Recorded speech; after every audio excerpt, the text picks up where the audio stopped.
Welcome to the Run Radio podcast. My name's Trina. My guest today, Joe Hilliard, writer, author of some dark genre you're going to tell us about today. Yeah, thank you very much for having me. I appreciate the opportunity to come on the show. And yeah, I am an author of epic and dark fantasy, and we can get into that when you want. Yeah, right now, tell me about it. What brought you to that genre? And do you like reading or writing it more? So that's a trick question. I'll start with the Hey, easier one, which is how I got into it. When I was much younger, I got a boxed Dungeons and Dragons set for Christmas from my uncle. And that same Christmas, he also got me a copy of The Hobbit. And my teacher in my fourth grade class at the time went out ill for a like a medical sabbatical, and somehow, some way, the permanent sub that came in, Mr. McKinley, ended up reading us the Lord of the Rings for the last month and change. And I just fell in love with epic fantasy. And it was really that launched me. Anything that had a sword and sorcery and dragons and mysticism and monsters it was on my favorite list from that point on. But then as I got older, I started to appreciate the genre as it expanded. I mean, in typical epic fantasy, you've got these literal quote unquote epic struggles that bring the world to the brink of disaster only to be saved by heroes. But in later day stories, there's an injection of realism into them where not the good guys don't always win, and the good guys aren't always ideal people. And so, when you look at what Tolkien has written and the embodiment of all the goodly kings that were supposed to be Aragorn, and then you compare that to Game of Thrones, and you get that kind of dark fantasy where the good guys don't always win, right? And sometimes the bad guys win because they're smarter or they're willing to do something the good guys aren't willing to do, and it costs them. And so what I do is I try to write my epic fantasy with a little bit of a gothic spin to it. So oh, I enjoy, good guys not always winning, but ultimately there is a readership within my genre that enjoys seeing the good guys win at the end. So you try to do what you can to placate that, but you also want to sacrifice a good story for it. So when I started young, I started playing the game. I started reading the books, which became going to the movies. And ever since, I've been a big fan. And I chose that genre to write in because I knew it well, and I thought I had some pretty good stories that I could spin the tales for. And it's gotten to me where I am today. when did you start putting the pen to the paper? So technically, when I was in high school or college, Mm-hmm. but ultimately it was COVID that launched me into my authorship, only because my day job is as a defense lobbyist in DC, Oh, and DC was shut down for a year and a half during the COVID crisis, and so I had nothing to do, and I am a heck of a busybody, and my wife wagged her finger in my face and said, "You're not going to drive me nuts. Do something around this house." So I decided I was going to dust off the old notes from my college days and get after it, and I did. And the silver lining in that whole disaster was that I was able to take a step and pivot away from my day job and become an author. Now I'm still working on it being a full-time authorship, mm-hmm. but I think that's rare that you Yeah. find those things. There's only a few very successful authors that can afford to do that in a full-time capacity, but I'm near full-time. I'm about as full-time as an author as you can be without being one. Right. It's not, I don't depend on income, but it's a nice supplement. It's a good side hustle. And Good. frankly, I enjoy it. It is something that I could do every day for the rest of my life and never get bored with it. I love that. And I am also amazed at fiction writers because of the imagination and the continuity that you have to have.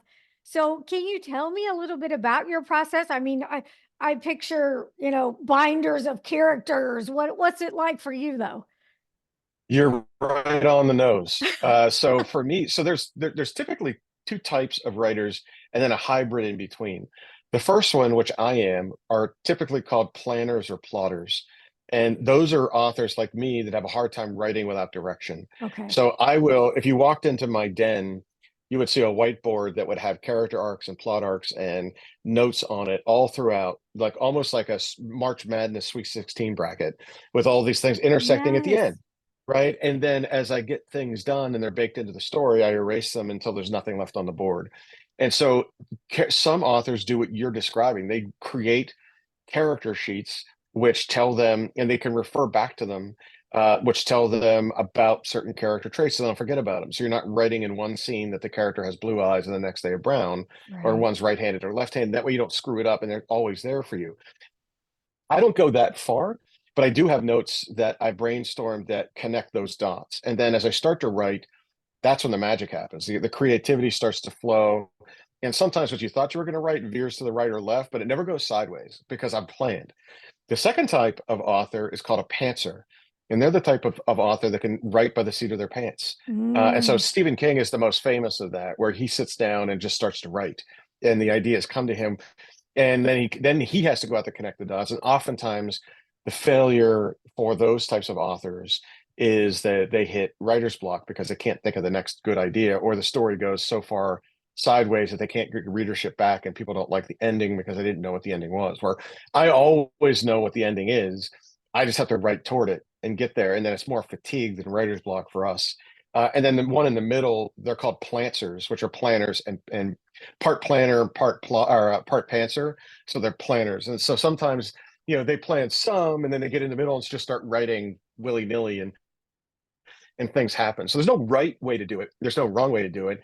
I just happen to be on one extreme end, which is, you know, if you told me to sit down and write a 2,500 word short story and gave me 3 words, I couldn't do that. mm, I'd ask 100 questions. Well, where do you want the story to go? And how's the story end? And what about these characters? And I need to know that. And then once I get direction, I can write. Other people, you just give that to, and all of a sudden they're writing something. And, there are I would say, potholes and plot holes for both sides on that. And so my process is one of planning and plotting almost to a fault. wow. So what does a typical writing session look like for you? Are you concerned with making sure you write so many pages or words, or do you just go until you're done for that block of time? Yeah, it's the latter. I think that there's a point where no matter if the story is flowing, you don't want to stop, Right. and you let it go. Now, I did hear famously once, Margaret Weiss, who wrote the Dragonlance Chronicles, once said when she's on a roll like that, she purposefully stops, because then that carries some momentum, and the rest of the day or the rest of the week, she's just thinking about it until she goes back, and she doesn't lose her momentum. In other cases, I find it hard because when it's flowing, it's just you're typing and or dictating, and stuff is happening in your head, and you want to get it down and get it out and then use that for reference.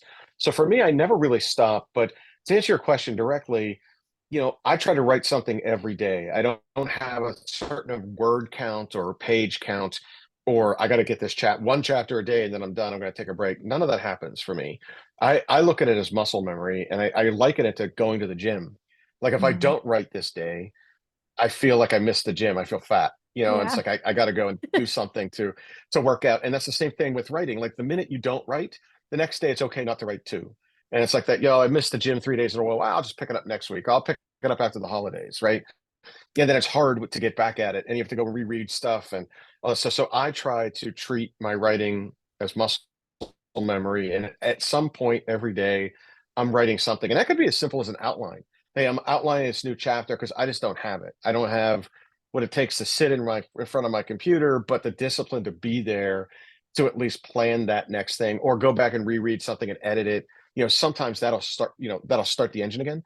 And so the process that I follow is something every day, but I don't put a defined hard circle around it. I just say, soft circle it. We'll see where we get. And if it just happens to be planning session, great. But I'm going to nail it the next time, or whatever it might be. And so I let the creativity and the flow of it really dictate that for me. Great. I want to talk about when you got that first book complete and you're like, all right, it's time to think about publishing. What was your process? What did you decide to do? Yeah. So for me, I was like most authors, I think, suffering from a bit of imposter syndrome. Hmm.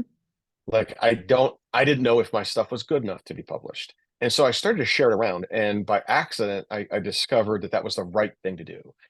in part because I had written a book, which was a standalone fantasy novel, which I found out almost on day one is never the case. Usually fantasy novels are a series, because you're spending all this time building a world and, ingratiating your readership into it. And then you pull the rug out and say, haha, that world doesn't exist anymore. I'm going to write the next world. And so you often will see the Middle Earths or the Westeroses, or even if you bleed into sci-fi, like the space operas of Star Wars and Star Trek, go on forever because you fall in love with the realm, you fall in love with the characters, and so there's an expectation of that. So my first beta reader was a longtime friend and an associate professor friend of mine who had published her own memoir at the time. And I asked her for some advice, and she gave me some and told me I needed to get an editor, and that even though I thought I was done, I'm nowhere near done. And she said, hey, this is publishable. You don't need to suffer from imposter syndrome. This just needs to be cleaned up. You have to pace it a little bit better. Your dialogue needs to be a little bit better. This is how we do things from a point of view, stuff like that. And when I got done with that coaching and I went through the gauntlet of several other editors, some of them copy line, meaning they're in there looking for grammar and punctuation and all that stuff. Others of them development, meaning they're looking for holes in the plot.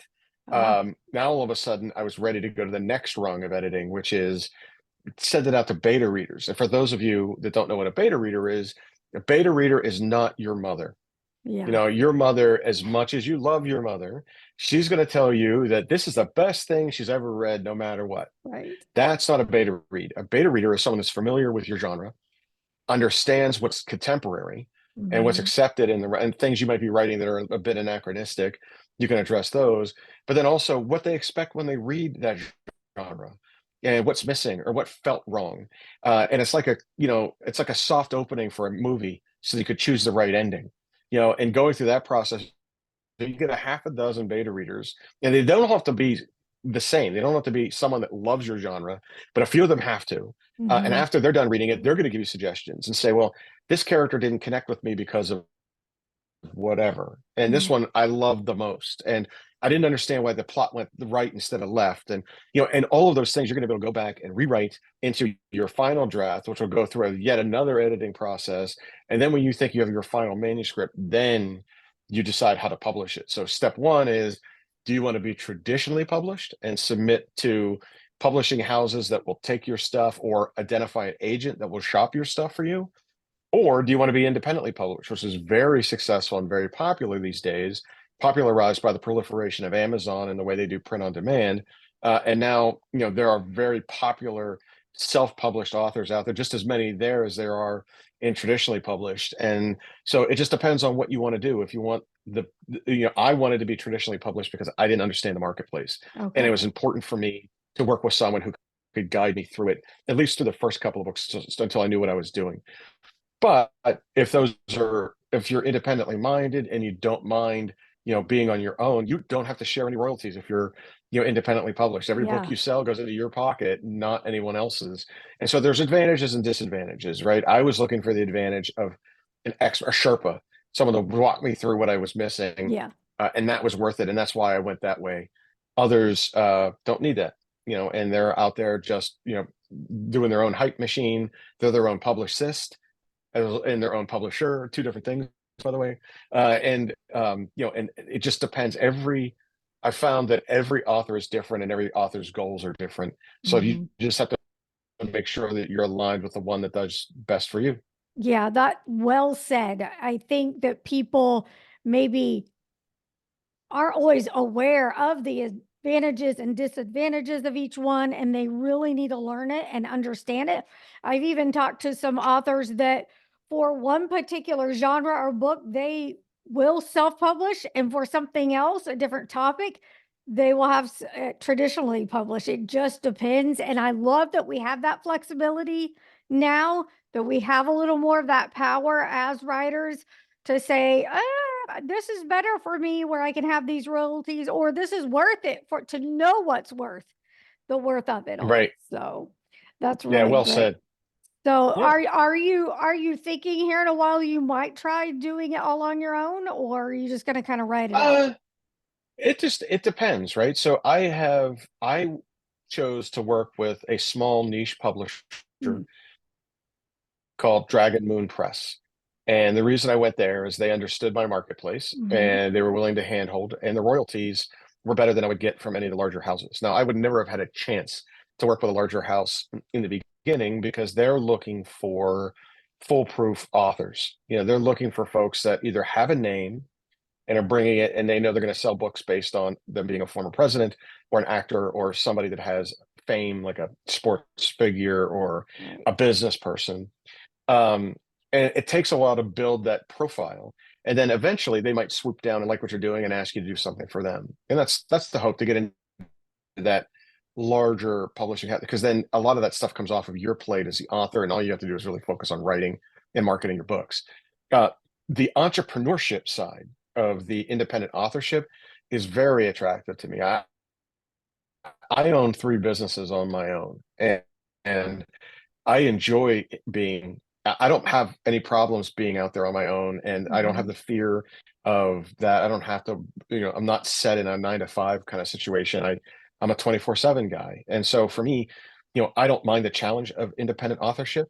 I just think now that I know the market better, I can determine, like you said, whether a series or a standalone novel or the next thing is worth doing alone, or do I need to have someone with me? Will I benefit by having that person with me, or in this case, a group with me, to get those additional sales, get that additional exposure, get that additional gravity that comes along with being with them, but in turn forfeiting a ton of royalties and independence in doing so. And so for me, it's attractive. I may end up doing it. Right now, I'm in the fourth book of a 4-book series, and I've got ideas for spin-off books from that. Oh, And just wow. for the sake of consistency, I think I'm going to stay within the confines of traditional publication. Very good. Tell me a little bit about the book you are working on so people, your fans, can follow along and maybe gain some new fans. Yeah, sure. So I'm currently in the process of final edits for Echoes of Ghostwood, and that is book 4 of the Warminster saga. The first 3 books have been out. The first one is an Amazon bestseller. I'm hoping that book 4, selling that in a box set, will also get 2 and 3 over that line with them. And the book really is the culmination of the epic fantasy story of all 4 novels. And it's set in the realm of Warminster, hence the name. And it's ultimately the final battle between the chosen one, in this case Damus Alaric, who is the hero, and the villain, in this case, Great Taurus the Mad, who's had a transition in the books I won't get into, and no spoiler alerts here. But ultimately, Great Taurus versus Damus has really been at the heart of all those books, and it was a chosen one versus a false prophet kind of a trope that I was going after. But it was really truly also a coming of age story meets hero's journey. So if you're a fan of Star Wars or Harry Potter, and it's the same thing that you see there, where you've got a young hero that's learning that of their powers with an ancient evil that's coming for them, and they don't understand why they have to harness those powers to win, and they go through that same standard hero journey you might find in Iliad and the Odyssey from 2000 years ago. That same Joseph Campbell hero's journey will exist in this book with a twist, and that is this coming of age story for some of the characters.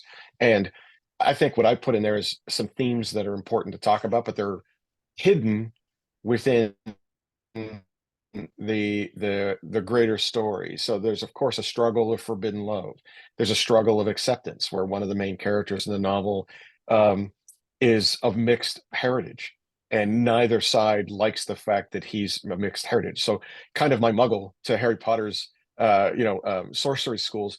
I have Trollborn, which are people of mixed blood. So one of the main characters, Sir Ritter of Vulcaneer, is a low-born knight of human descent, but has Raven Elven blood in him, and neither side really accept him for who he is, and it's him fighting, believing in his duty and his call to duty for his country, and in this case, his king, but everybody always looking down their nose at him because he's just not the right person that should be doing this stuff. And of course, the forbidden love ties in, an elven princess that's way up here who should be consorting with a guy like Ritter, and they fall in love with each other based on her identifying him by character and by deed, and then questioning her own mores and her own restrictions and why she can't be with the guy that she loves and vice versa. He knows that he should not be falling in love with her because it's all bad for everybody, including her. And he's deciding whether or not he needs to walk away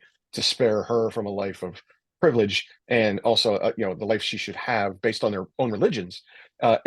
Yet they keep pulling closer and closer and closer. So a lot of fun in the books, a lot of buried messages, and it's good. For me, I hope people enjoy it. Oh, I got to know, what do you do when you're not writing? What other fun things keep you creative, your creative juices flowing and charged? Yeah, well, I have plenty of sidebar things. So Yeah. I enjoy and have enjoyed for a while some extreme sports. So I like skydiving and bungee jumping, snowmobiling, anything that gets your adrenaline pumping.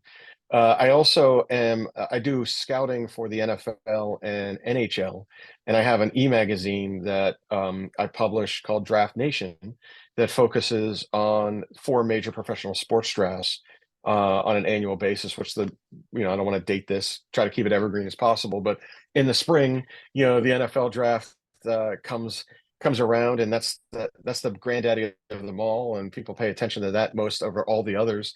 But the others are growing in popularity, and I enjoy being a resource for the community out there and building a company around it. All right. I love it. I want you to actually come back and talk about all of those other things too, because Run Radio is all about inspiring strides in business, life, and beyond. So you're touching on everything there. So I hope you'll come back and tell us more about the other entrepreneur I can't even get it all out, endeavors that you have going on. It sounds so exciting and interesting. I wish you lots of luck. Tell people where they can go to start getting your books and following you. Sure. So I am really easy to find. If you can imagine this, it's JV Hilliard, HILLIARD.com. You can come to my website, or you can find me at dragonmoonpress.com, which is my publishing house. Or, if you prefer to shop through Amazon or you like ebooks or audiobooks, my products are available pretty ubiquitously. You can find them on everything from Audible to Amazon to iTunes to wherever you shop for the kind of books you whether it's the kind you hold, the kind you scroll, or the kind you listen to. You can find me there. Just look for JV Hilliard or look for the Warminster Saga and you'll find me. Love it. Thanks so much for sharing your time, Joe. Come back and see us anytime. And it's my pleasure. And thanks for inviting me back. I'd be more than happy and honored to do so. Great. Thanks so much. Be sure you're following along at runradio.net.